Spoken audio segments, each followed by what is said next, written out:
اب یہ کتاب آپ کو بتا رہی ہے جب وزیر خزانہ متعین کیا جائے گا تو اس کی ذات کے اندر دو چیزیں دیکھنی پڑیں گی۔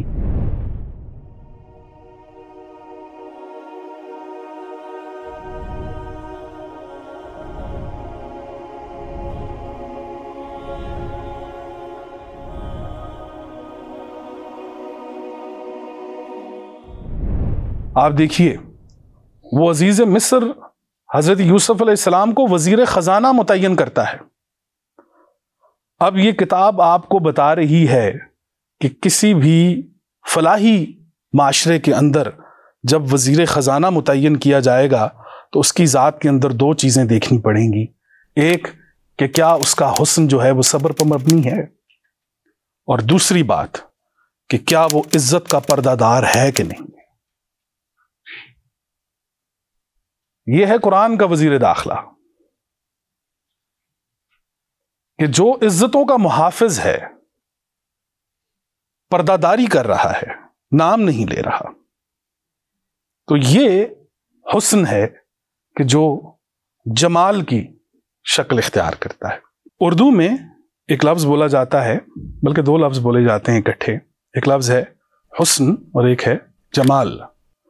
جب حسن و جمال کی بات کریں گے تو پھر یہ بھی سمجھ جائیں کہ حسن و جمال کسے کہتے ہیں۔ حسن ہے کہ وہ اعتدال اور توازن کہ جو انسانی ذات کو شرمندہ نہ ہونے دے، یہ حسن ہے۔ اور جمال جو ہے وہ اس کی جملہ حالت ہے۔ تو حسن و جمال یہ ہے کہ اعتدال اور توازن اپنی جملہ حالت کے اندر کسی ذات میں آ جائیں،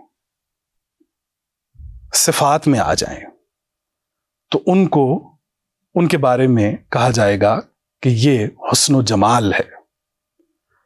تو بیسیکلی ہمیں یہ بتایا جاتا ہے کہ حسن یوسف میں کہ آپ کا چہرہ مبارک بہت خوبصورت تھا، اور اس میں کوئی شک نہیں ہے، چہرہ مبارک بہت خوبصورت تھا اور یہ ساری چیزیں۔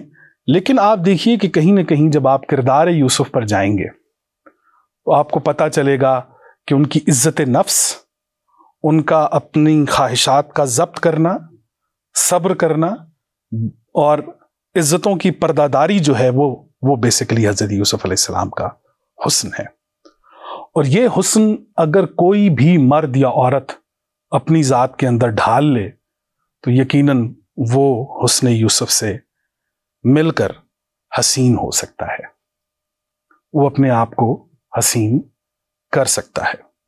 تو یہ ہے حسن یوسف۔